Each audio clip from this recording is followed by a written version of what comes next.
Ladies and gentlemen, welcome to another tournament analysis series. This is a ZVT analysis of a streamer invitational show match. This is the winners round from this tournament. The first series I played against Vibe and we won 2-0, and then UpATree beat Apoptosis in the other initial set. So this is the winners match.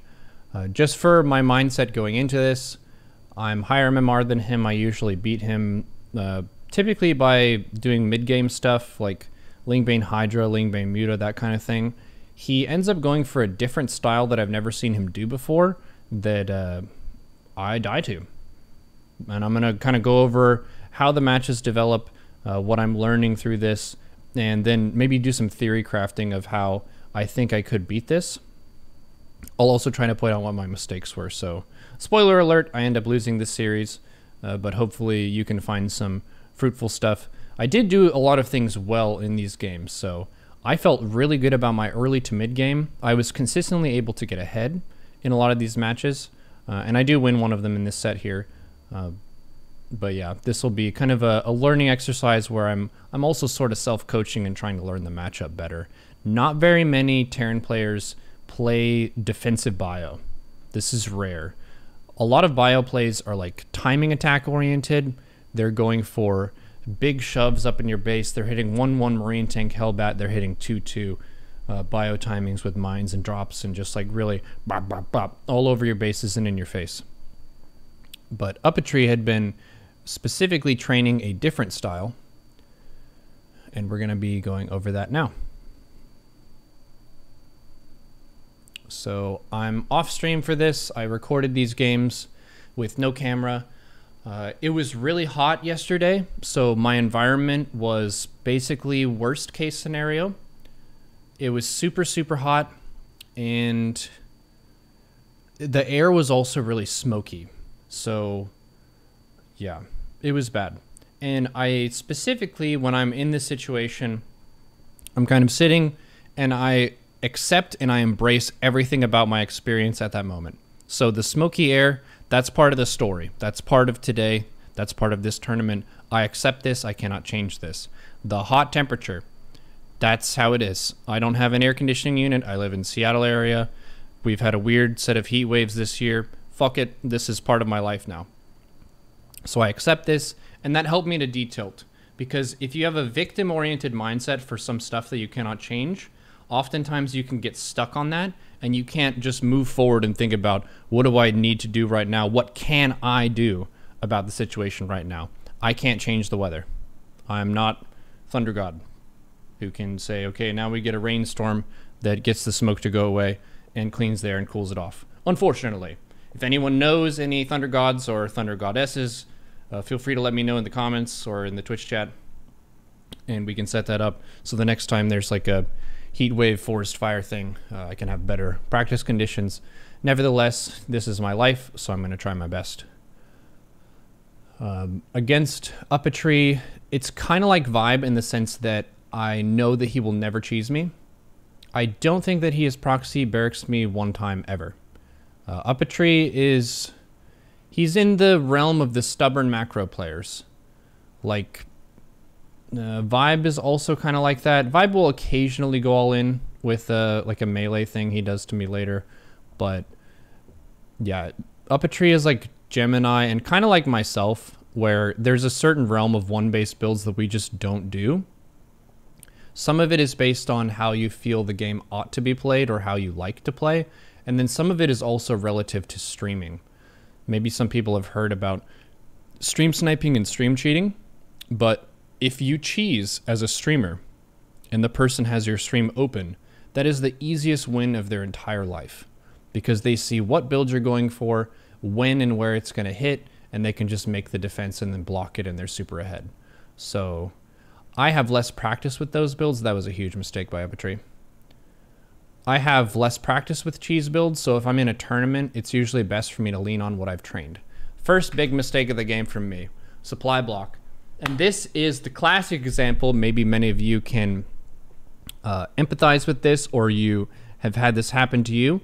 Sometimes your opponent makes a mistake and you focus on punishing that mistake and you make your own mistake in the process. What happened here? He wasn't paying attention to his Reaper, so I ran my Lings to the other side of the Reaper and surrounded it and killed it with 4, which is good. But I didn't make an Overlord meanwhile, so I get punished for that. It ended up being a break even. He lost his Reaper. I took a really horrible supply block at a very crucial time. So I'm going to be floating minerals up here, and this is what's called a poop scoop. Yeah, this sucks. So I make 2 Overlords, Tumor, trying to inject with this Queen. Oy, oy, oy. The 36 supply block, man. I don't care if you're bronze. I don't care if you're plat. I don't care if you're GM. The 36 supply block is an enemy to all of us. And they got me a little bit today. So I'm trying to drone up. That's why he wasn't looking at the Reaper. Yeah, the intentional Reaper throw to get your opponent to make a mistake. Normally, I would take the 3rd at 27 supply and then make an Overlord at 26 and then 2 drones and then Ling speed. That would be my preferred order. Getting my creep spread going. Just attacking some rocks to start working on an objective. Keeping the injects up. I'm 57 out of 58. Sending a drone over to take a 4th. I'm a little bit supply blocked again, so I would say supply management was my biggest mistake this game so far. I'm getting some stuttering lag, which you can see a little bit. This match was hosted on US Central. I ended up playing the rest of the games against him on US East, just to try to get rid of the stuttering lag. So that would be another thing that's like an element of adversity for my environment. He's got better ping than me and probably better connection to the server. I can't change that, so I'm not going to make a fuss about it. So I'm getting my 4th base up, making queens, trying to spend my money.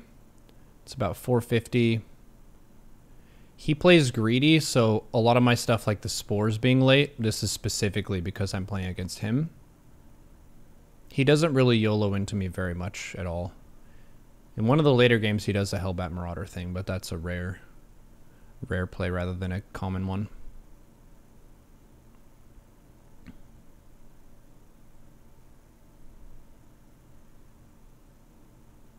If you kill a Reaper, is it worth poking into the opponent's base with the 4 Lings? I do that in the next series against him, but not this time. I would say yes, it's usually worth it, because the most common follow-up to 1 Reaper is 1 Marine into a Reactor into 2 Hellions. So there's a little window to poke at the front, which I did not capitalize on. So you could say that was a missed opportunity, for sure.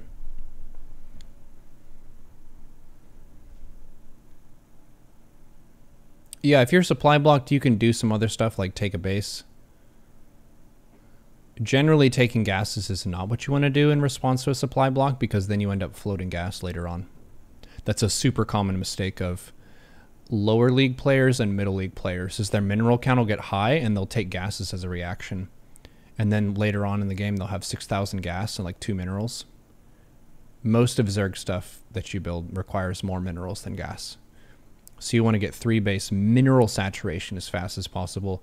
3 base mineral saturation as fast as possible. And then you want to go ham on the gases. This shit, dude. This is some UpATree versus Neuro special right here. The bunker at the 3rd base. This tells me he knows me. I felt like we were friends after I saw this. I saw this bunker and I was like, you remembered. I've Bane run by at his 3rd base a lot, and that's how he died a lot of the time. This bunker is in honor and memory of those games. So I've got a table image for him too. Getting my stuff injected. Floating a little bit of mineral here. It's been a kind of sloppy macro game for me. He hasn't really pressured me that much, but my macro hasn't been pristine. My creep is decent. He is being a very dangerous man with those Hellions. He's trying to manage creep a little bit, but I made a good number of Lings here. And I'm on the prowl. Looking for them. Putting some lings out. I have one ling at each 4th base location. I'm making a lot of drones now. 138 supply. Creep is going. That overlord's going to creep the high ground so I can hop over the rocks. Viking is running around. I have my 5th base. He's giving me a lot of room to macro. No pressure at all. Okay, now he's going to try to attack. But I stole the initiative from him there. This is some Miyamoto Musashi shit. When the opponent is about to strike first, he was not ready to take an engagement right there. He had planned to siege in front of my 4th base. So I got to get some good DPS on his units before his mines were burrowed. And then after the mines burrow, I can either continue to commit or I can pull out. That's one of the nice things about having a Ling Bane based army. Jeez Louise. A theme for this series is going to be me taking really shit trades against mines. So that's going to happen more often. He's gotten really good with mines, and he's been making a lot of them. I'm not sure. I think he's going for 1 factory reactor mine, 1 factory tech lab mine in this game. That allows him to get drilling claws for his mines, and he can make them 3 at a time.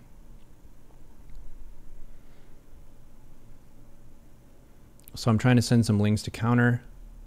My counters weren't super effective in this tournament against him because he played defensive bio. His attacks against me were pretty weak. Look at how much stuff he has at home. That's like half his army. What a lot of Terrans on the ladder will do is they'll have 70% of their army punching into you and 30% at home, or even 80-20. The ratio that he did for this series was like 50-50, or even less on offense than 50%. It felt like he would send half his army or just some small like skirmish team that could take a resource efficient trade. Like the units will all die. He intended to send them to their doom, but the minerals and gas that I lose from that trade would be more than his.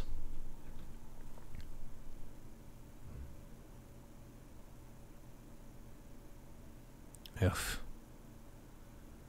Ugh. The queens need to reestablish creep there. I've got a bunch of Ling Bane. I burrowed some stuff. He scans a lot. He knows that I like to do this. So I don't think I get any big mine hits this game. Getting my 6th base. My camera management has been better recently. One of the things that I've been working on is my camera location keys, specifically the 7th and the 8th ones.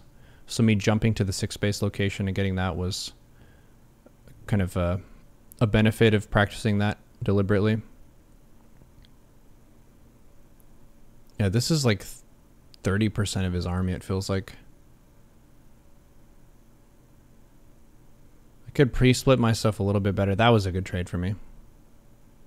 We cleared the mines and he didn't get any big hits on clumps of my gas units.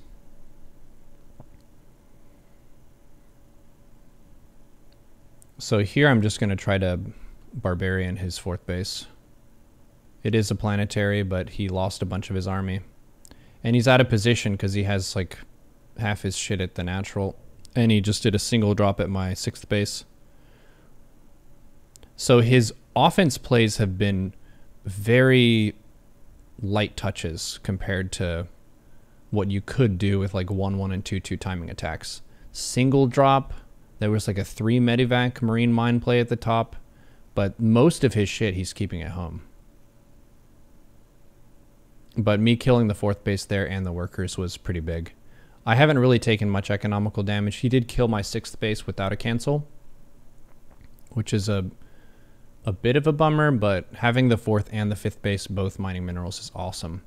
And that's something that a lot of players will mess up too, is they'll try to take the gases at their 4th and their 5th base right away, and then they just float a ton of gas. So Hydroling Bane, it does cost more minerals than gas, so getting minerals at your newest bases before you get gases is really good.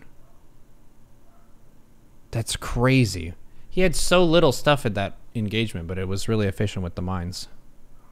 And I lost my overseers too, so I can't clean them up until this new one arrives. This backstab killed him, though. He basically just died there. So I tried to backstab with Lings before, and he had a ton of stuff. This time he didn't. So even though I took a bad trade defensively, he took a really bad trade defensively. The bunker here makes run by a lot more difficult for me. I had to invest more APM in right-clicking SCVs instead of just getting to A move that base. And that's game 1. So that match went more or less how I would expect the whole rest of the series to go. He ends up pivoting and playing even more defensive in the other games, which we'll go over here in a little bit, but feeling pretty good. The early game went good for me. My mindset there was I knew that my supply management was really bad, so I wanted to do a better job of not being supply blocked at 36. I think we take a quick break. Oh, this game. Ugh. Ugh. I vetoed the shit out of this map after this game. The next series that we played that was a best of 5, you only get 1 veto each. Veto the shit out of this map. Oxide, throw it into the pond, into the bin, into the... Oh, man. This is a very good Turtle Terran map. Couple reasons. You've got a ton of rocks, which act as natural barriers. You have a pretty wide amount of dead space around the corners of the map, which is pretty hard to fill vision for. Like creep vision doesn't cover a lot of the airspace. And then the number of bases is really small. So if someone plays a really turtley style from the beginning, that's really good for the efficiency of using the resource on their half of the map. The recording is better than a replay. You like how you can see the mouse? Yeah, I like the FP VOD. First person VOD for sure. With the replay, you can see the screen that they were looking at, but not the precise control of where the mouse was.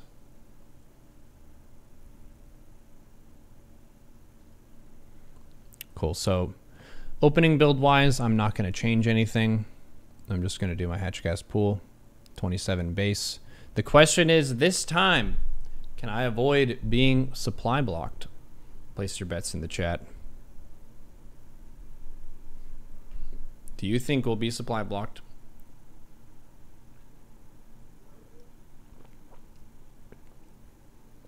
Yes or no? Overlord's looking for proxy. UpATree basically never cheeses. Yes, he is a righteous macro player.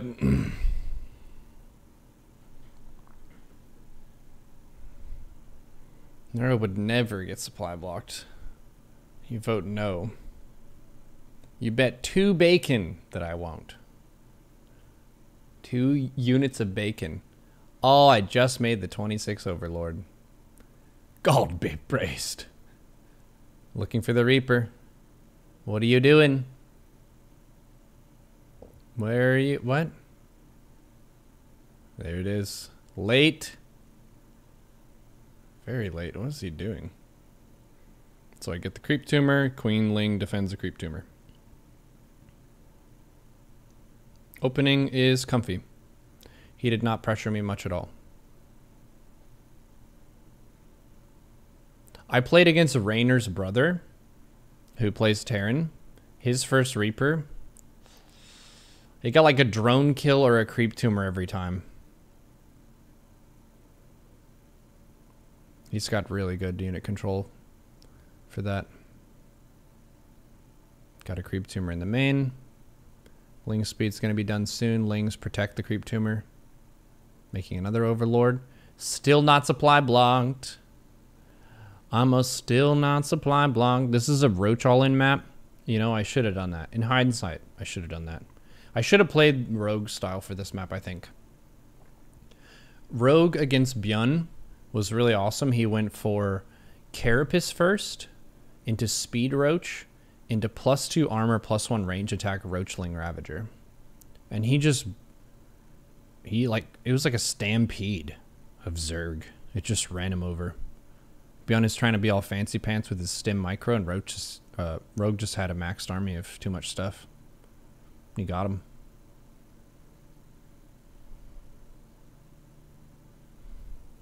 You know someone has a really good Roach Ravager push on Beckett? Yeah, Apop got him with this. With that build. It's a Roach Ling all in. Very strong. Getting my Bane Nest, getting my Lair. Creep spread is good. Pretty much an ideal opening for me. Nothing disastrous has happened yet. Haven't really taken major damage. I'm getting my creep, got my bases, got my queen count. Going on a little quest. Maybe I can find some Hellions.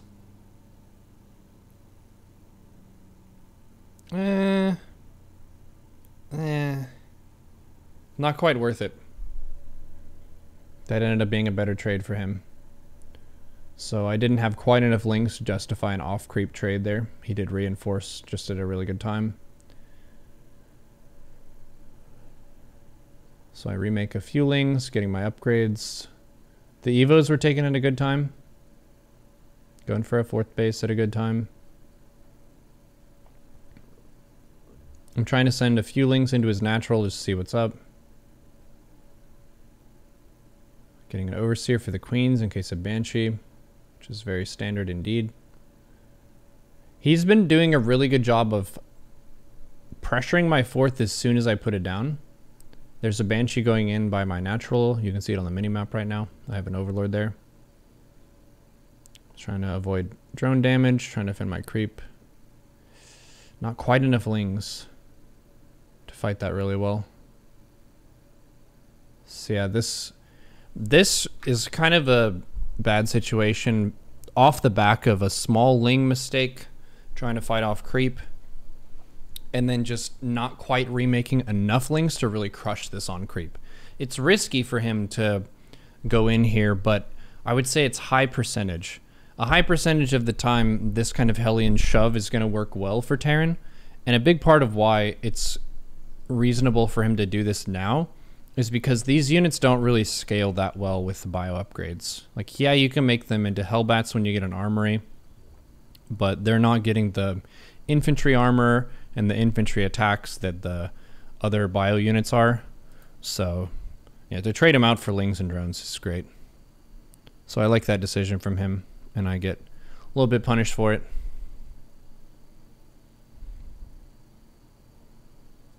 That may have put him a bit ahead here as well. Looking at my bases and my saturation now, I feel like I'm a bit behind. He doesn't have a 3rd landed yet, though, and I have a 4th that's almost done. So I'm not dead, but I did get my first bit of damage taken there. Trying to drone this up as fast as I can. Macro hatch.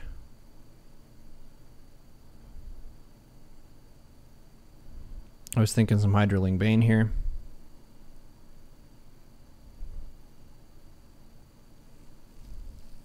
Overlord doing a good job pooping some creep. That's one of the tricks that I learned against one of the stream cheaters, actually, who goes for a 3cc a lot of the time. It's better for a stream cheater to play greedy than it is for them to play hyper aggressive, typically. And I noticed that you do have time. If you get a lair at a standard time, and they get a 3rd orbital on the high ground, you have a bit of time to use your forward Overlord to drop creep. And if they don't open Viking and they open Cloak Banshee instead, you can delay it by a good 10 to 15 seconds or so. So I'm breaking rocks and stuff with my lings, sending some lings around. I have a counter group. Here's this Banshee in a good spot where he can see me running down the map.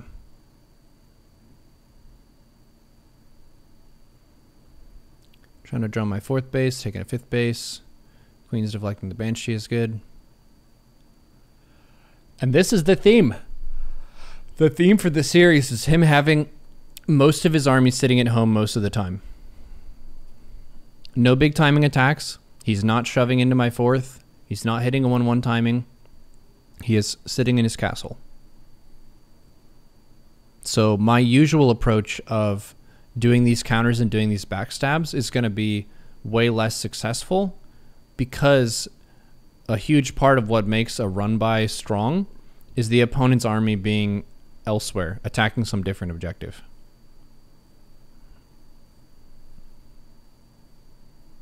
You create an opening in your own bases when you move your army on the opponent's side of the map, which he is not doing.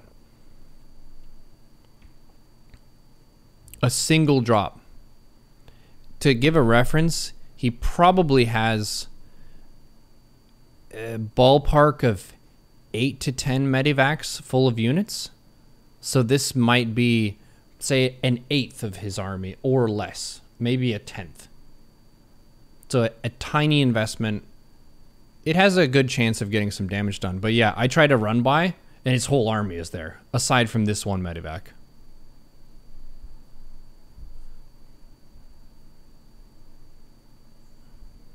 So the question then is, well, how can I punish this? I have an idea. I have an idea for a thing that I could go for. I think we'll call it the 5 Broodlord Bap.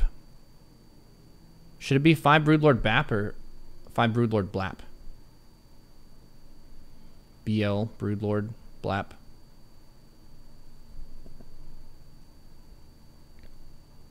Jeez Louise, look at this crap. He's got a bunker, a complete wall, and a tank. All of his forces are at home. Everything that he has is defending his home base. So even if I'm slightly ahead, I cannot kill him. Invincibility lies in the defense. Sun Tzu said this. And look at this base. Look at how diligent this building placement is. There's a 1 funnel into this bunker, which means you can't surround the bunker. It's got mineral patch protection. It's got supply depot protection. All here. It's got command center protection. And it's got tank coverage. And this tank is covered by this command center. This is crazy. He did a heckin' good job with this wall off. And I'm not going to do shit for damage here. You would need to have 25 Banes to like really blast through this to get through the depot and the bunker and get access to the SCVs before the tank kills all your shit. So, hats off to UpATree. This is a turtled as fuck base. You cannot fuck with this base. Oh, you want to mess with my third base? I welcome that. That's how he's feeling right now. And I'm like, shit. I can't do my usual shit. What do I do? Get maxed. Okay. Another single medivac investment. Drones accidentally hotkeyed with the group. Control click, control shift click. Remove them. Control rebind the group. I've got another set of 2 things. Taking gases. I should take a Spire with that hive. Looking at my money right there, I had enough money. Take a Spire with the hive, make 5 Broodlords only. 5 Broodlords only. And the reason you get the 5 broods is to put pressure on the tank and the mine count without overcommitting to Broodlords, which makes you vulnerable to Ghost and an air switch. 5 Broodlord and bring all the queens. 2 medivac play. This is 10 minutes in and this is a 2 medivac play. The more aggressive Terrans on the ladder at 10 minutes, they would be hitting you with a maxed out 2-2 timing. But this is 2 medivacs.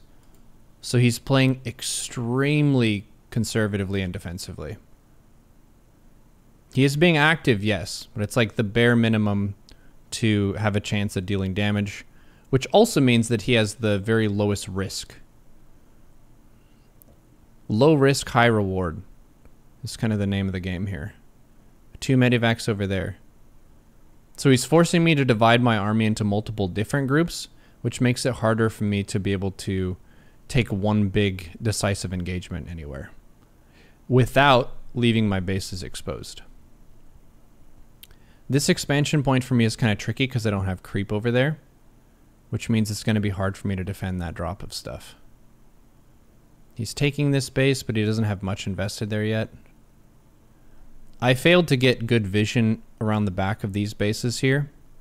I need to get an Overlord over here so I can see where that Medivac is. Those two Medivacs are over there somewhere.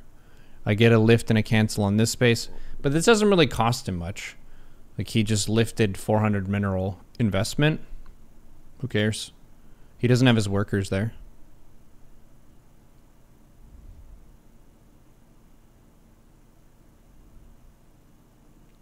He knows what this map is. The corner base on Oxide are so uncomfortable to take. Yep. After this game, the next series that we played, this was my one veto. I get one veto. I was like, I do not want to go back to Oxide. I understand what you did, and I don't want to try to work on fixing it today. I don't want to try to figure that out. So I did get a Greater Spire. A little bit late, though. I could have gotten it much sooner. I think the trigger for me, if I'm going to break this down and I'm going to say, okay, it's 12 minutes in, I didn't realize the kind of Terran he was playing until it was too late. The most crucial moment for me to get a reaction and to decide my game plan would have been my stab at the third. We are what? 8 minutes in? 8 minutes in, I'm taking my 5th base. And then I go for a run by. And I see this. I think that's the situation right there. Here's the read. 1 Medivac at my 5th base. Go to the counterattack. We're doing the 5 Broodlord Blap. 5 Broodlord Blap. Once you identify the Terran is hiding in their castle. That's the key. As soon as I see this shit, go back to the home base, Infestation Pit right away. As soon as Infestation Pit is done, Hive and Aspire right away. As soon as the Hive is done, Greater Spire right away. As soon as I'm making a Greater Spire, make 5 Corruptors right away. Spam Queens and get all the Queens gathered up together. Make 5 Broodlords with all the Queens and fight. With the 5 Broodlord Blap with Lingbane Hydra support, I can split off Lingbane Hydra to defend the drop locations to secure those outer bases. I would say that would be a fair read there for me to have a snap decision to rush for Brood. I did make Broodlords in some of the other series against us, but the unit feels really bad to make when the opponent has 47 ghosts. When the opponent has no ghosts, and you have a maxed out supply and there are 5 Broodlords, those 5 Broodlords are really nice. When the opponent has 47 ghosts, and you have 15 Broodlords, the Broodlords just get sniped, and the Overseers get sniped, and it feels bad. So cool. We can kind of skim through here and watch me now pay for the consequences of not responding to Turtle Terran effectively. This is a fairly substantial attack now. He's got 1 drop on the top side, and then he's attacking here on the bottom side. And he's only doing this after he set up a whole bunch of planetary stuff. He's got his command centers, he's got his outer bases. Now he's putting pressure when I'm trying to get my 6th base. So he almost didn't really mess with me much at all until I go for the 6th, and then he turns on the jets.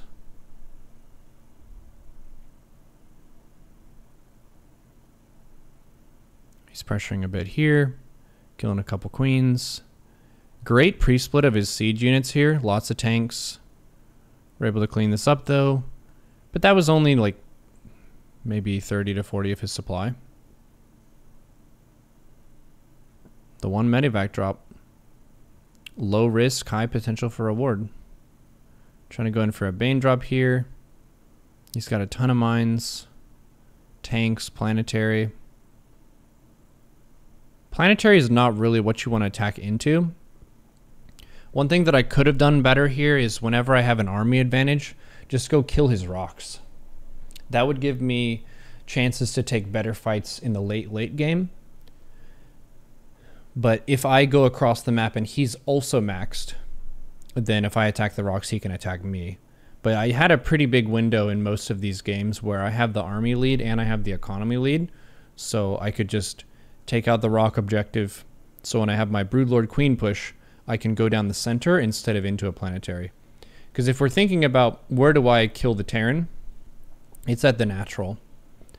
If you take the Terran's natural, you pretty much win.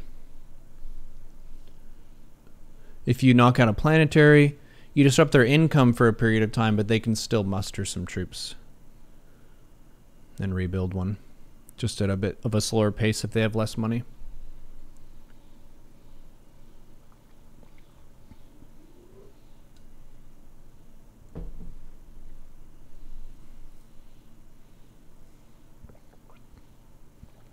Hydras can clean up Widow Mines really well. If they have the range upgrade and detection, they can just kill them without the mines firing. So that was pretty good. I've got a bit of a Broodlord push here now. I'm not really... I have them in the center of the map, which is where they should be. The Broodlord should control the center, and then they should go left or right, depending on what the opponent does. Pretty good mine hits for him. I should kill the rocks here. There are a few Terran who are on the server, and they're really good about playing against Broodlord by not fighting the Broodlords. Another Terran who I could shout out who does this to me would be Berry Crunch.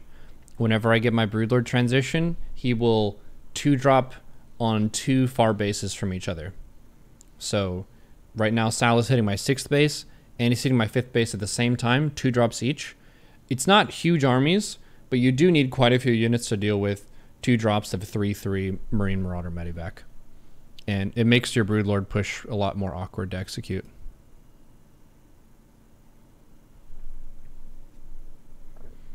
You audibly yelled when you saw the broods. I should be making these way sooner against the Turtle Terran style.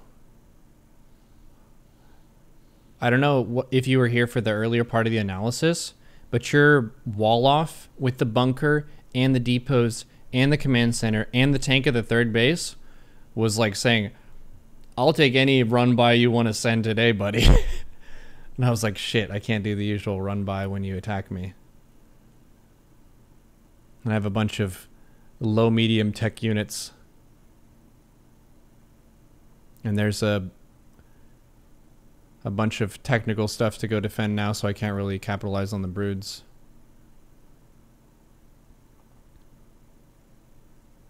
So yeah, you really stole the momentum from me here when I was ready to try to push on the production. I should have sent the queens too. Those queens should be with the broods right now, and they should be putting creep under them and transfusing them.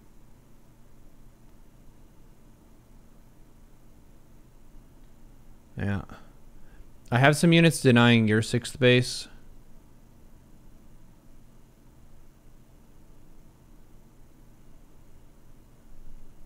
But yep.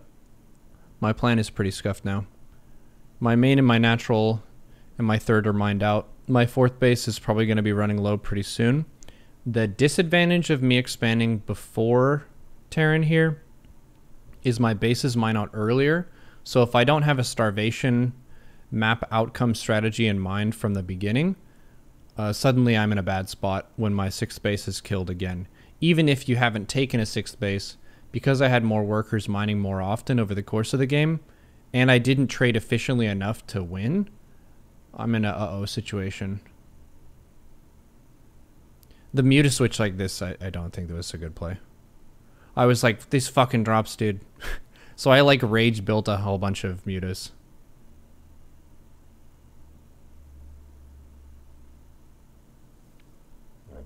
Can you hop in? You love to go through these? Yeah, let me finish this game because I'm pretty much dead. I already went through the 2000 Atmospheres game, and I did not go through the other series yet, which I don't have time for today because we're going to do Agent Smith in Afghanistan. Why no investitures? We'll talk about that later. hindsight is 2020, and one of the great, beautiful, glorious edges of being a Twitch chatter is you get to see the streamer fucking up and then think to yourself, hey, they could have made this unit instead, which is valid and true. But in the heat of the moment, you're trying to make the best decision that you can while executing 300 mechanical things every second. So ultras, not breaking those rocks earlier was a big missed opportunity. Yep, and I'm basically dead now because he took the base that I need the most. My 4th is mining out, so I'm on like a 2-ish base, 2 to 3 base mineral economy when I want to be on a 4 base mineral economy. He is not of his 6th base yet, but he's been trading more efficiently pretty much the whole game. So my map has been thrown onto his sword of defense without result. Ouch. So we're kind of playing with the scraps that I had left over. Nice little low investment, single drops, forcing reactions. Will that 6th base ever be saturated? No, we die. Cool. So I will phone Mr. Sal, or we could just get into a voice chat, doesn't matter. I'll just call you. But I have 30 minutes. So we can just go over game 3 of this series.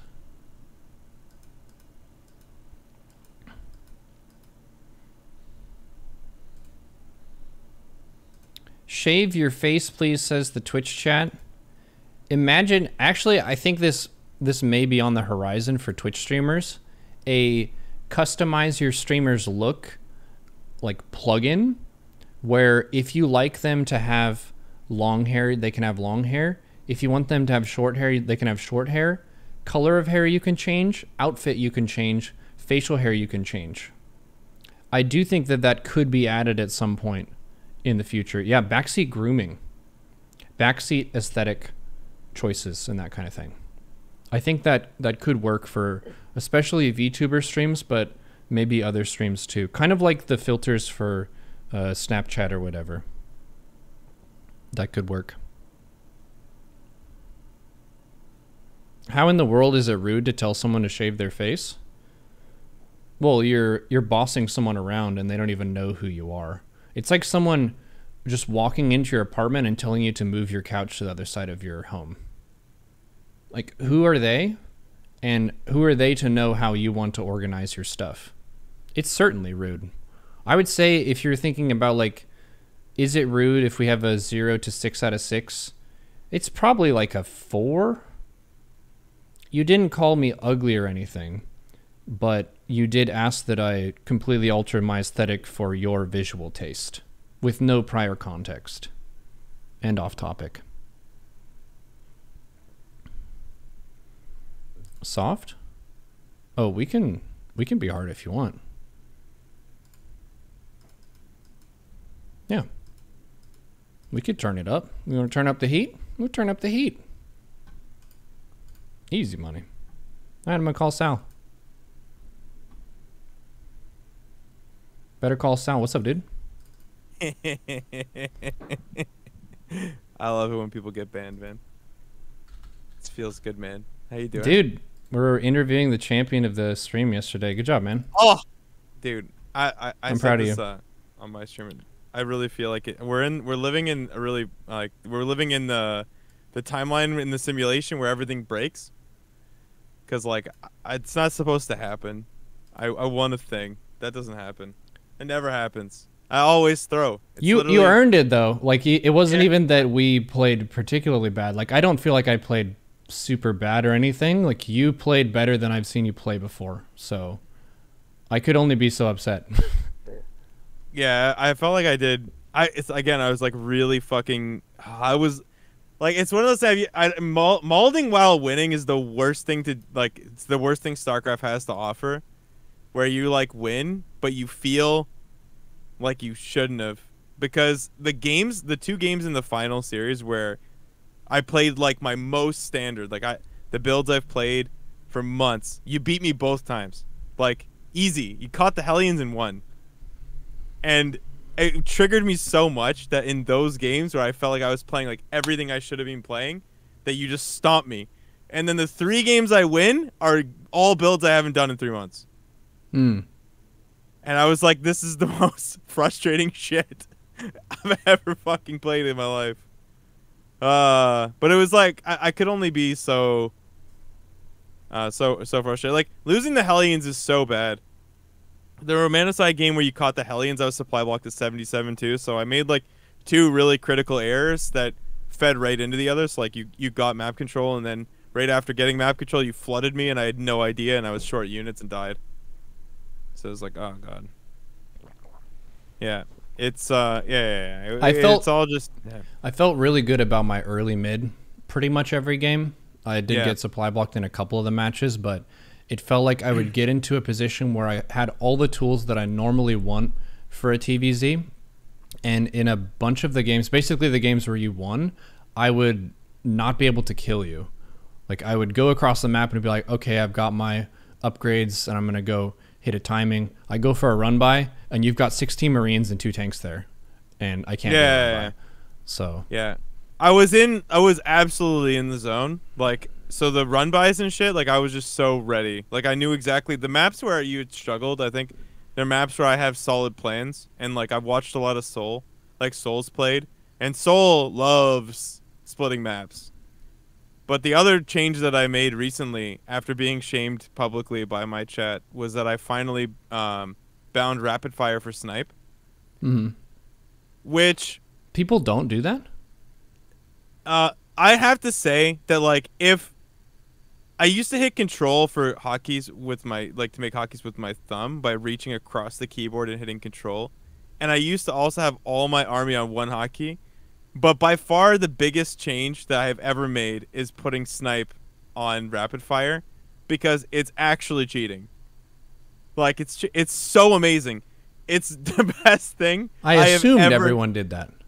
No, like so I would watch people do it. I knew it was a thing. It wasn't like I was uneducated. I was just like, well, I don't play enough late games, or like, oh, like I can just click the units, like it's more accurate. In your defense, I would say like 2% of my matches against Terran get into a split map Ghost Planetary situation. Yeah, especially lately. Like, and now Ghosts are becoming a thing again.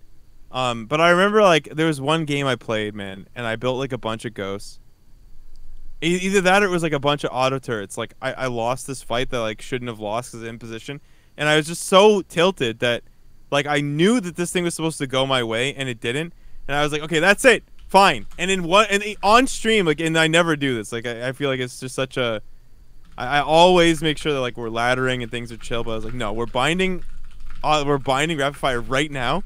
And I'm fixing this. And then the last like 2 weeks have been just me running around with 3 ravens trying to drop auto turrets on everybody I can at any cost, and just ghost like every game. It's so much fun. Yeah, it's so rapid fire is just completely insane. And in this game, I have a really excellent plan though. Like I know exactly how this map should be played. Like at least, like I've worked out with some of my buddies, like how I feel this map should be played, with like the high ground fourth first, and then because then when you take that fourth, then you get the fourth above it for free, because I can park siege tanks on the outside of the like on the top by the mineral line, and you can't like do anything. Mm-hmm. So you get those 5 bases really easily, but in order to pull that off, you have to have an extremely clean mid game where you take like no damage, and you have to wall off the nat third, and you need to be like really cognizant of everything going on. So like the plan works, but it requires a lot of things to go correctly, and as soon as it's one of those things where you shorten the rush distance so much that if you make a mistake, it's just catastrophic. This game so far, to like, keep it with the visual of what's happening, you used Hellions to maintain my creep, which is kind of a consistent theme for your matches.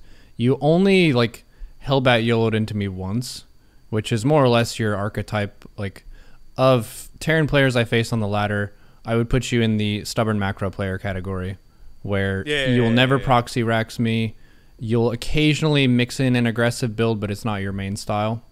Yeah. And it's more about like you're taking your third, you're getting your upgrades, you're getting your tech, you're putting some like defensive tanks and stuff, and that's just to make sure my creep doesn't just like get up onto that forward fourth that you want to get.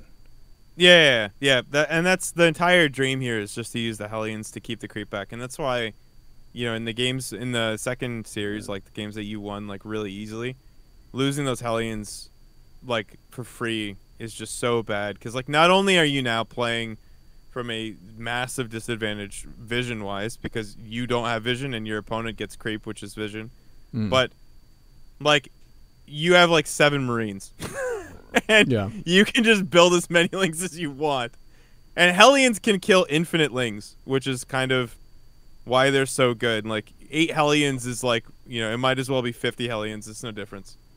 Yeah, and for viewers who don't understand that, the reason is Hellions can run into a narrow choke, and they can funnel the lings in kind of like the movie 300, where I can have 40 lings, you have 6 Hellions, you wedge between a mineral patch, and you win that fight. So, and there are a lot of different locations on the map, so if you put the Hellions anywhere, you would need to know, okay, if he tries to jump me, this is my spot to trade out, and you can trade out well. In a lot of the matches, you did that, where I tried to jump you, but you reacted to it in time. And there was the Oxide match where I jumped you and I got a partial surround, and then 2 more Hellion reinforcements came in, and suddenly it was a bad trade for me. Yeah. The games where you got me too was like so funny because my Hellions weren't even like overextended. They were just like this. Like streamers looked away, and it's just like, oh my god, it's so painful too because I'm cognizant of my Hellions being shit if you catch them. So like I'll put my Hellions in like a nice, safe, cushy, you know, 5-star hotel level position, and then I look away because like why would you ever go off creep and like chase my 8 Hellions, and then all of a sudden, like there are lings around my 8 Hellions, and I'm just yelling at my monitor. Yeah. Oh my god. The reason why for me would be I have 70 drones already, so why not? Oh yeah. No, you're supposed to try the catch, right? Because like you're not going to take that much damage even on the chase. So like for the Zerg, it's always beneficial to try and catch them because your lings are faster. And for the Terran, once you have 8 Hellions, even if you do like I would say if you get close, I can still outrun enough to like do damage. Like if I just trade with the lings, it's fine. But getting caught is a problem. Yeah. Getting caught is like, it's really bad. Like I at that point, like on the ladder, like I said this like at the end, like if I'm playing ladder and I'm a Zerg and I kill 8 Hellions on the map for free before 7 minutes, like if my opponent just leaves, I don't even like feel bad. Like I don't even like, it's like, yeah, okay. Like I wonder why they left. Like you know exactly why they left. Because you're just not supposed to win from there. It's really rough. Technically you can, but you're playing from behind for sure. Oh, you're playing from behind in a number of ways that like, if you're just trying to practice like what a clean game feels like, it's like no longer a clean game.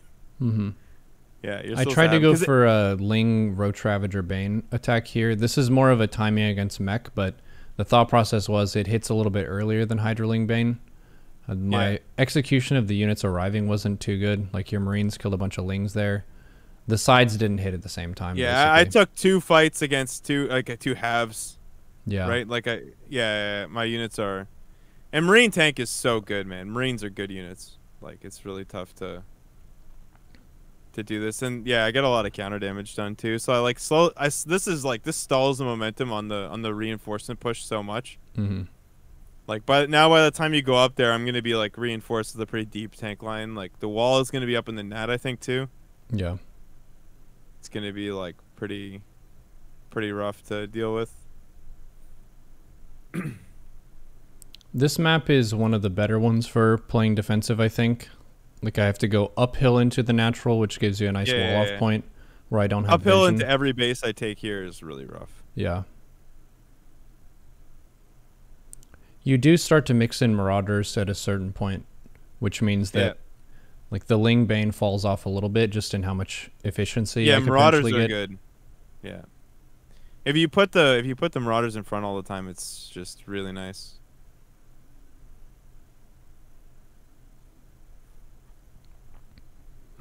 I like Lingbane Muta on this map better, I think, because of all the high ground stuff. Yeah, it's tough because you basically the fort is extremely exposed because you have two ways to get in and not a lot of ways to defend it. A lot of open space even on the base, but then if the muta's going to the natural or whatever, it's like really hard to be in both places at once. The distance is sufficiently far to make it tough. Mm-hmm. But the problem with muta on this map is that like if you can just I think playing late game against Terra on this map sucks. So like it's really hard. Again, you get most of your bases like without a problem. So muta is one of those styles that like if I just chill long enough, I'm gonna get my bases, and that is gonna create a problem. Mm-hmm. So I don't know really what like I see a lot of top Zergs lose on this map now, like where I didn't used to see that all the time. One of the things that I mentioned as a ratio of investment that bio can do that mech can't is what ratio do you have attacking versus defending at any given time? Oh yeah. Some Bioterrans will be like 100% of my shit. I just try to all in and deck the Zerg and brick them every time, where I keep nothing at home and everything is paraded across the map. And then you have every different ratio from there where like maybe it's 90-10, where your most recent reinforcement is rallied to the natural but nothing else. In some of the games, it was more like you were playing maybe 20-80 of 20 on offense, 80 on defense, like on Oxide, where you would do one medivac over here, two medivacs over there. But the majority of it was building supply, which meant that your max out had a ton of good gas units in it. So you would have a lot of tanks and a lot of mines. So when you do push, it hurts a whole bunch. And whenever I was trying to run by, it wasn't getting shit done at all. It really, whenever I choose like how I'm gonna play, it's not always the same. Like I don't always have the same plan. It matters a lot. Like I think for the Zerg it matters, and for the Terran it matters a lot on tempo. Like if I'm behind, like I'm gonna be more aggressive to take my trades because I feel like I need to.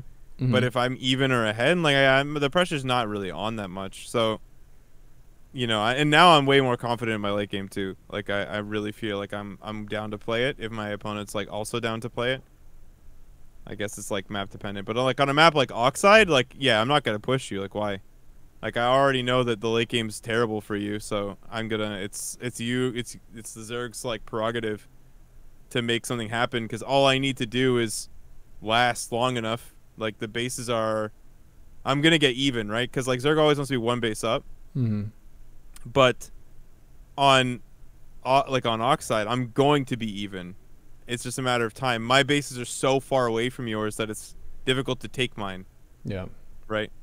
So it's one of those things where it really depends. But if we're playing like Lightshade, or if we're playing even this map or like Beckett, like yeah, I'm gonna attack a lot because I really feel like you can attack a lot and you should, or you're gonna end up in this position where Neuro's on my side taking my bases now because you can with the creep. A thing that I struggled with this game was getting that left expand of my main, because I expand vertically for myself, and those bases felt really comfortable for me to take.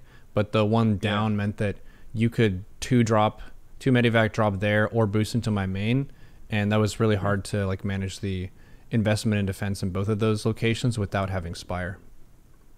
Yeah, and it's also I like pushed the top a lot. So I was always like 3 seconds away from just attacking with everything, right? Because like you're basically I think the fundamental, like if we went back and we were like figure out like where you should have gone different. Like I think we should have expanded down in the beginning, because I remember I played a game against you remember NYK Spencer? Mm-hmm. I played a game against him on ladder once, like, and he's like 5400 or something, and we played this game almost exactly. And he took the third that is like vertical here, as opposed to horizontal. And he's like, yeah, this is the better third. You get your creep faster. But after I beat him, and I was like laughing about it with him because we were actually both in the same like room at the time. I was like, part of the problem with taking this base is that when I take my fourth, I'm literally attacking you by standing there. Like I'm on your base with my tanks, pretty much. So you're literally like always in range of me, and for that reason, like by splitting your units is incredibly difficult because you just have like no room to maneuver. So I think expanding this way first, like the triangle bases first, is actually better on this map, because that way, if I take the high ground fort, that is, like if I took the other fort, then no, I don't think so. But if I'm going high ground fourth, I think it's better. You can't make that decision ahead of time unless you know the opponent. Yeah, I know. It's kind of like you have to kind of decide like what you'd rather play against. I think it's playable because my creep right now in front of that third base is pretty deep. Like I have that whole area, so yeah. I can defend decently well. The issue is I think skipping Spire for this sixth base, because you killed this sixth base for me like 2 or 3 times. Yeah. Definitely it would have helped, but I mean you do have the funds. Yeah. You do have the funds. I just needed to have the queens shove creep on the left side a lot more. You didn't kill my queen group. I don't know what the heck they're doing, but I have 5. Well, I think I have like 6 tanks like in that Venn diagram there. Mm-hmm. And so I think they just kept like re-spreading creep. Yeah. And like, yeah, and that's what I'm saying. Like I'm right here already. Like I'm actually at these bases all the time, and then I have like 2 medevacs like floating down. Mm-hmm. Not having creep in the center. We're stalemated on the top side of the map though. Like neither of us is able to efficiently commit into the other, so that's kind of fine. The question is, can we keep that stable state and then capitalize on the left side of the map first? Yeah. Well, what I was trying to get at is it's much easier for me to break off an efficient group of units when we're kind of stalemated like that than I think it is for the Zerg to do that. Like, it's easy for me to send 2 medevacs here and my position doesn't change at all. But, like, what it takes for you to go back and actually stop these 2 medevacs is way more. At least without corruptors or muta, I think. Yeah. So, and for that reason, like, I eventually get what I want by constantly denying these, like, bottom side bases.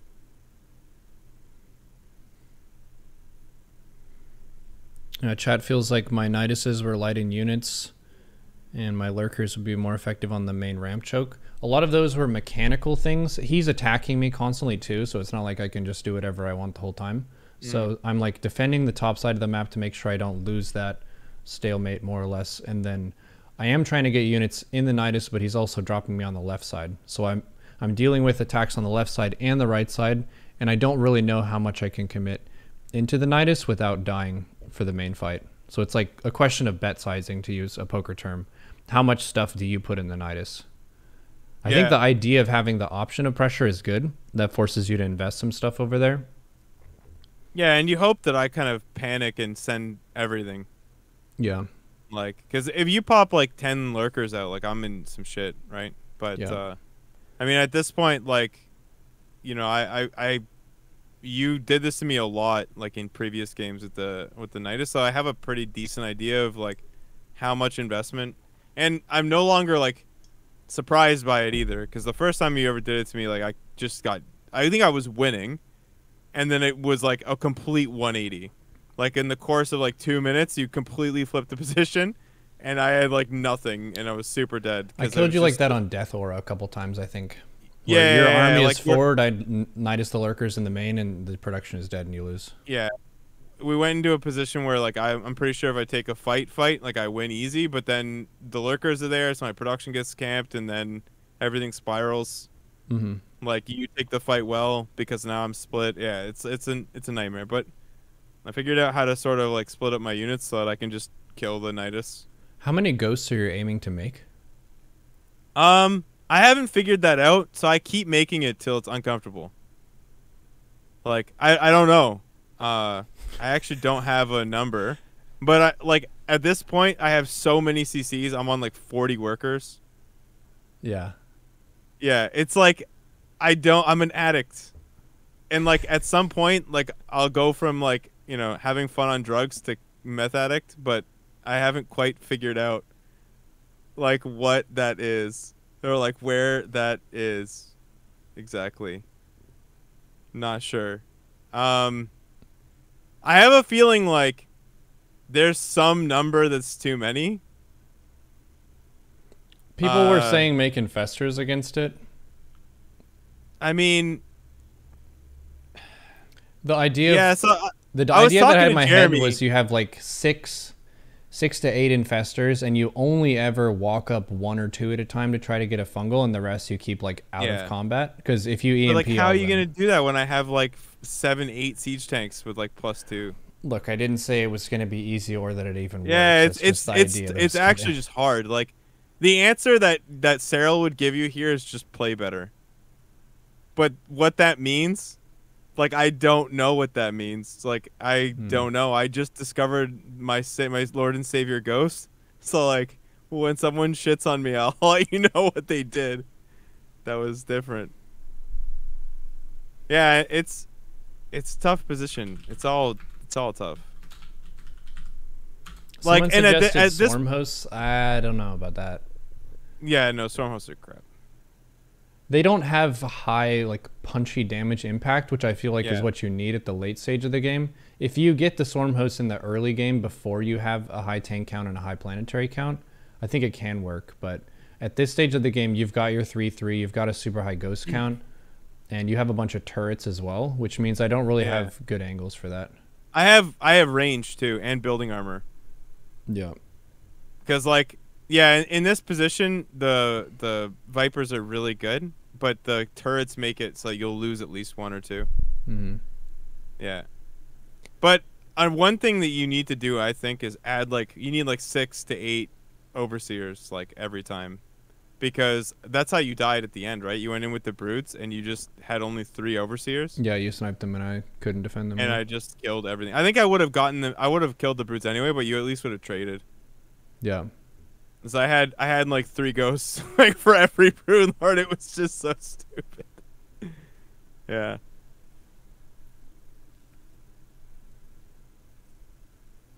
What's really funny about that, like, that fight, like, we'll get there, but, like, I kind of saw it coming. Like, your ground army, like, went somewhere or died early, and then I saw the broods, and I just kind of tilted my head and cloaked my ghosts, and I just went in.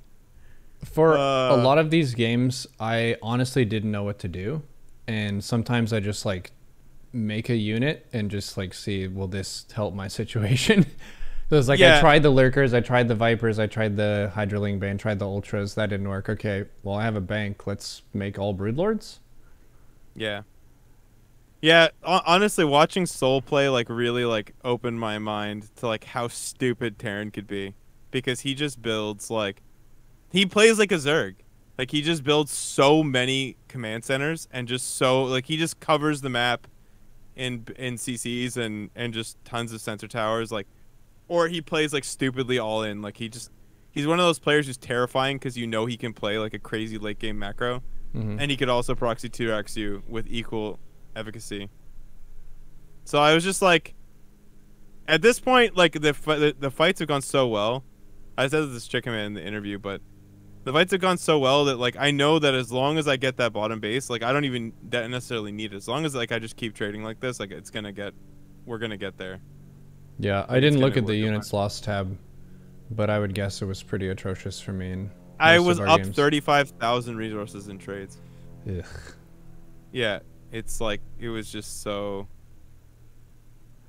Yeah. I messaged Apop after the first 2 losses in the finals, and I said, dude, I have literally 0 idea what to do against this. It felt like you gave me a puzzle that I couldn't solve. Yeah. Where I would get ahead in the mid game, I get my 85 drones, I get my 5 to 6 bases, I'm good to go. And then I just, like, try to siege your castle, and everything dies. It's just water crashing against the rocks. Yeah, I mean, I think part of the thing is that, like, part of my personality is that I am stubborn to a fault, 100%. And in this kind of situation, it pays off because I don't get tilted when it comes to, like, that's one of the things that I like, kind of, it kind of helped. Like, you get, like, a Nidus off, you get things out, like, nothing bothered me, and I just kept my head down, and, like, I was like, okay, we have the plan. I will stick to the plan. A lot of times, like, if I don't know, especially, like, before I figured out how to, like, play this at all, like, I would just panic because I'd, like, lose units, and then I'd just get really frustrated. But, like, this time I had a plan, and we stuck to it, and that's, yeah. But I don't know what the Zerg does. Like, Infestor Broodlord, I think, works, but you need, like, a lot of Infestors. But I think the major problem here is that I have enough mules to make up for the worker deficit, but I'm up like 40 army supply. Yeah. So I think in order to play this, you need to get a bank big enough that you can just kill all your drones. Because I don't think there's another way. Like, this fight looks so insanely one-sided, and it isn't because, like, you know, the broods are like, I get the broods like bad or whatever. It's because I actually just have like infinity ghosts comparatively. Yeah. I mean, let me see. Before the overseers died, I wanted to check. You Like, have at yeah. least one ghost for every broodlord, which is going to be a yikes. Yeah, I had already killed half your broods before I killed the overseers. Yeah. Yeah. I needed to have like a big swarm of stuff under my army. That's the thing with the broodlord is as standalone units, they're garbage. But if you have a heap of stuff with them, they're super powerful. So my army committing hard to the left here, while I did take some objectives, I sacrificed being able to protect the broods at the same time. And no infestors is rough. But like how, like you need, I think, no drones because you actually are maxed. Yeah. Like there's nothing to even do. Yeah, you're training snipes, and it's 2 snipes to kill a brood. Yeah. And holy shit. 1, 2, 3, 4, 5, 6, 7, 8, 9, 10, 11, 12, 13, 14, 15, 16. You have at least 20 ghosts. Yeah. And I have like, building armor. I have like 2 tanks at the base, and this isn't even everything. I have like, I didn't take them till later, but I had like 5 tanks at the 4th high ground that I could easily have taken to bring down here. Because like at this point I have like 2 bases like at the top base too, so it's like even choked there. Like this could have been more solidified than that. I think you just need more. Oh yeah, like for the guy in chat who's like, I'm gonna learn to play Terran. Like definitely like go try it, but like this shit is difficult because at any point like lings get in and you're like fuck, and it all goes to shit. Like to play like this, you just need a level of perseverance that's very difficult to even for like very much so for myself. Like that's why I was talking to my buddy. I was like, this is like I felt like I played this game like incredibly well, but like this is like a 1 in 100 game from me. Like even the other games where I won, like I did not feel like they were this good. I felt like this game was sick. And I played like the best I've played in God knows how long. Well, you didn't really make very many decision making errors. Like you represented the value on the map in the most vital locations. Your army composition was good, and you didn't really make very many mechanical mistakes. Like you were on top of, even in the early mid game, your pickups of the Marines and stuff, all of that I would say was better than I usually see from you. So it didn't really feel like you just abused the ghost and planetary and stuff. Like you had to you have to get to a 5 base situation, I feel like, for you to really shine with this. Which for a lot of new players to the game, like good luck getting to 5 bases. There are a bunch of really weird all-ins that I didn't do in our series that you have to basically have a huge list of, these are all the different builds that Zerg will on me with, these are all the Protoss builds that I'll get all in with, and then you have to figure out how to defend every single one of those, and then once you figure that out and you get here, then you can use the ghost. But yeah, it's but like look at this, like I got PF, orbital PF. Like it's so stupid. I definitely should have killed rocks earlier on this map and on Oxide. Yeah. Because you're benefiting greatly from those now. And it's too late for me to kill them too, because if I attack them, the planetary hits me. Yeah. So yeah, I think from this point here, I'm effectively dead. I lost my mineral bank, and I don't have enough strength on the bottom side of the map to defend that base that my army is by right now. Like I can sweep this base and cause short-term problems for you, but you have so many orbitals that you can just lift up, drop it back down, mule, and you're back to business. Right. I think you actually do get a sick trade here, because one thing that I can work on that I've seen like 3 times in this game, because again, like the ghost is a new unit to me. Like they just added it to the game. So I keep pulling everything back, when in reality I should just pull the ghosts behind. And let the Marauders and Marines just die to whatever's in front, and I keep like trying to click the Marines back because like that's my habit, but I need to just pull the ghosts back. Yep. Energy units are more valuable to keep alive because they gain value over time with their energy. It's not like yes, but the snipe is cheap. It's just that they take a lot of money and a lot of time to rebuild. Mm. Like they spawn with one or two snipes, like, and that's all you need. Like you don't even need, like, a ghost is gonna cast 2 snipes in a fight. It's not gonna cast 7. So I don't really care about the energy. It's more that I care about the actual amount of time and money it takes to build any number of ghosts. Mm-hmm. Right? Like they're actually so expensive. I don't even think I got shockwaves, but that was nice.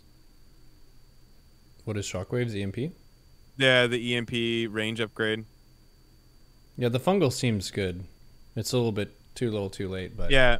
Even in this fight, though, like, my ghosts being in front here is a mistake. So it's like, yeah, a couple fungals are good, but they should have hit units that I didn't care to lose. Mm-hmm. A fun trick that you did a bunch of times whenever I would make infestors is you just right-click a few marauders onto the infestors. Yeah. Even if you lose the marauder, if you trade 3 marauders for an infestor, that's probably worth it for gas. Well, yeah, and they're literally the only way to stop the ghosts. Mm. So, like, as long as they die by any means necessary, then I'm happy. Mm-hmm. Because it means that I get to move and I get to, like, be stupid with my units. Because that's really what it is, right? Like, is that the ghost gets the entry frag and now your army's half as big. But then the ghost gets fungled and now the ghosts die because they're bad without sniping. So, like, my dream is to be able to just make stupid unit movement. That shouldn't work, but it works because you can't stop me from firing snipe. Shut it! Sorry, there's like birds screaming outside. People can hear it on the stream. I'm next to a nature preserve. Oh, okay. So yeah, I'm basically dead in this game. You played very well. Good job, dude. I appreciate that. I thought I was gonna throw though.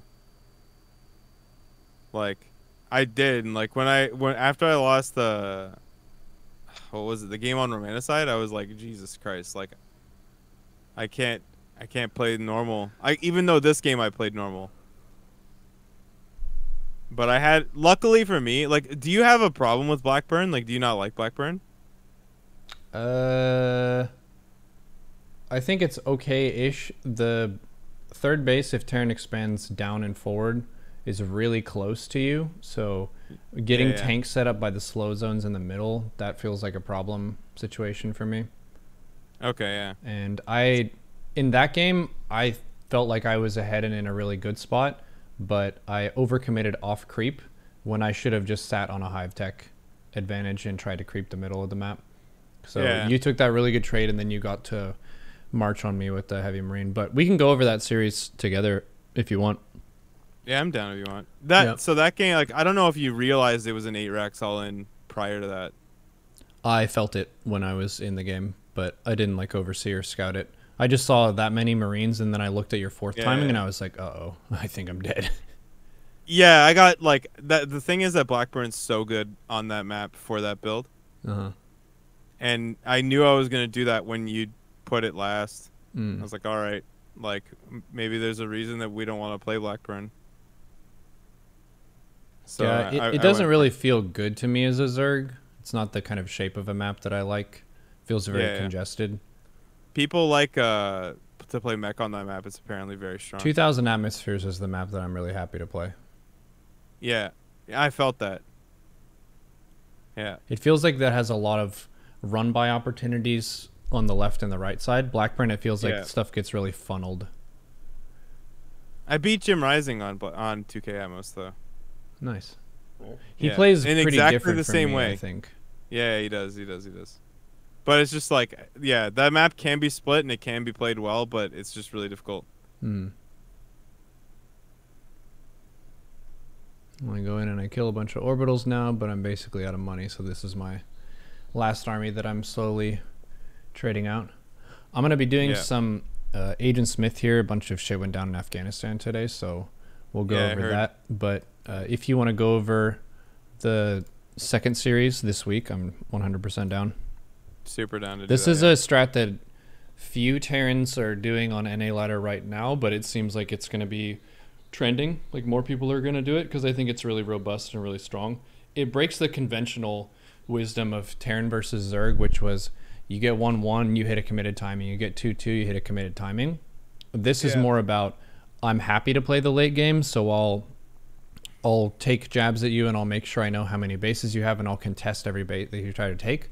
But you weren't like YOLOing into me in the traditional parade fashion of old school Terran, which is refreshing. Yeah, I just don't think that's like no one is really playing that way anymore. I don't think it's very good. Like I think Zergs have figured out how to get to 80 drones like and not die. Mm-hmm. And that every time you try and run into that, it just feels like a brick wall unless you have like a really good start. Yeah, Like, I just feel I feel like your 1-1 and 2-2 push now are just to keep the Zerg like close enough to your supply to get to a better spot. Yeah, one of the things that has been iterated upon a whole bunch over StarCraft 2's history is what is a safe macro build?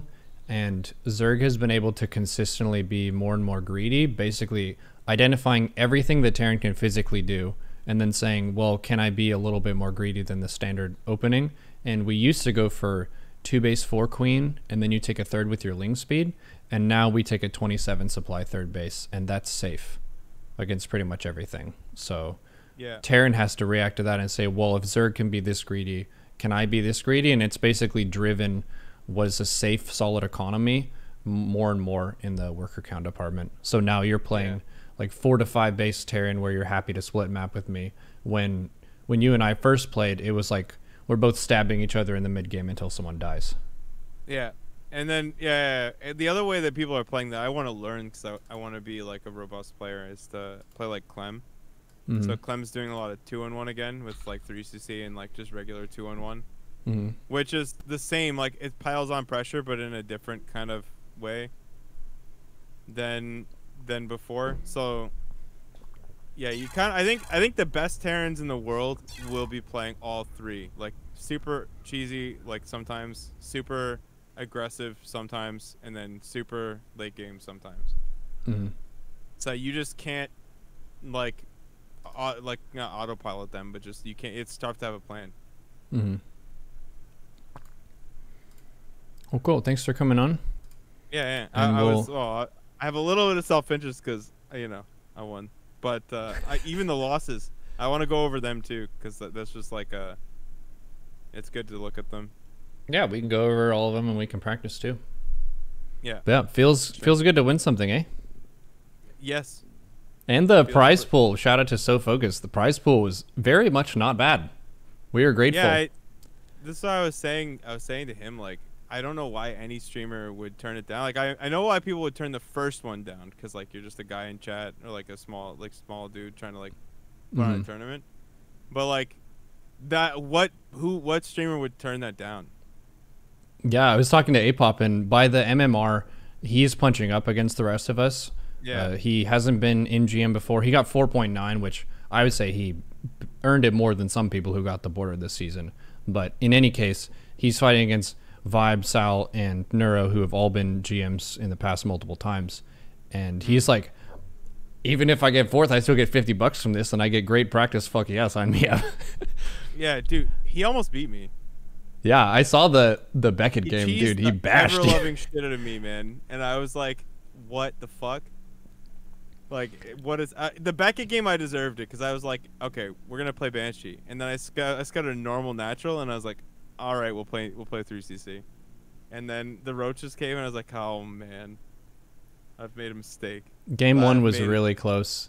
Yeah, I talked with him a little bit about that last night and how part of this is off the back of Sal learning how to play defensive into a macro game instead of being really active. So when he attacked with his army on 2000 Atmos, he had a pretty good army, but you also didn't really throw your gas units at all much that game. So you had the tanks on the high ground, tanks on the low ground, you had your bunker, you had your wall off. So you just ended up taking a really sick defensive trade when he had a supply lead, but he attacked into your defender's advantage when you had plenty of defensive investments, and it was kind of him falling behind from there.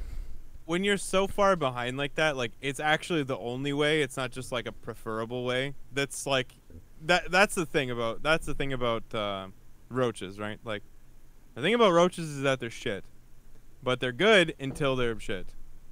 So they have like a range of shittiness, and as you build more of them, they become more shitty because your opponent's units are just better, and they get more of them too. So I just like noticed he had no creep, and I just flew around the map killing as many drones as I could with as few units as I could. And then when he pushed in, he was kind of desperate, like he wasn't maxed or anything, so he just like kind of attacked, he just shoved. And then he died. And I told him, I was like, listen, like you just need to go like do your damage, see that you're winning, and then do a timing. Like actually hit me with something that there's like an effort behind it that is really strong, because what happened was I just had too many, like you shoved in a moment where like you weren't at your best, and I wasn't, and I was like in a good enough position that I just didn't die.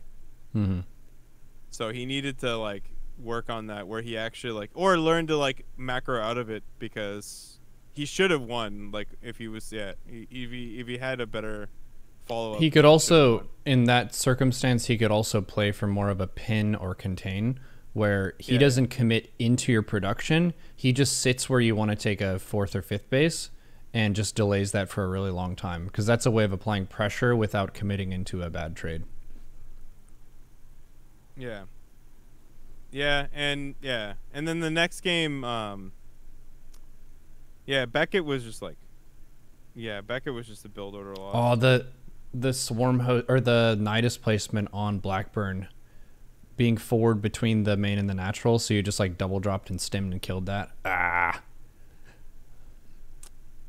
Oh wait, hold on, who did that? Apop. Yeah, he did Nidus Swarm Host to you, and the first Locust wave, he could have gotten a little bit more value with the Locust. Like he could have taken a Tech Lab or something, but it hit a missile turret instead. And then once you knew that was there, you played defensive with your gas units, and then you went for a double drop, and you got the Nidus, which like ruined his plan pretty much. He's really unfortunate that I've played against, Ionosphere? No. Ionosphere or Ionosphere? He's just like 4-point something Zerg who literally does 2-base Swarm Host every time you play him. And he can't win because 2-base Swarm Host dies against someone who knows, like who figures it out. So I like saw it and I was like, oh no. Like I already knew. Like all you have to do is just build Marines. Like Marines are so good against Locusts in any number. And then you just wait. And you just like, basically you send units across the map with medevacs or whatever, but you just don't take any damage and you're good. Because Storm Hosts eventually die to the Marine tank. Yep. Yeah. It's really it's difficult to pull off. Yeah. Well, cool. But we can cover it again. Do you want to do it Thursday? Sure, I'm down. We have Wayfarers in the evening, but before then I should be good. So before 8 p.m. Pacific. Okay. Sure. Okay. Congratulations again on your win, dude. Good playing against you. And we will figure out what went wrong and what we learned from the series on Thursday. Okay. GG. Yep, hope you all enjoyed this. This is going on YouTube, which is part of why I haven't been reading the chat too much unless it's been completely on topic. I'll go over the other first-person VODs with him Thursday. And then there's another series versus Vibe that I'll also break down. GG.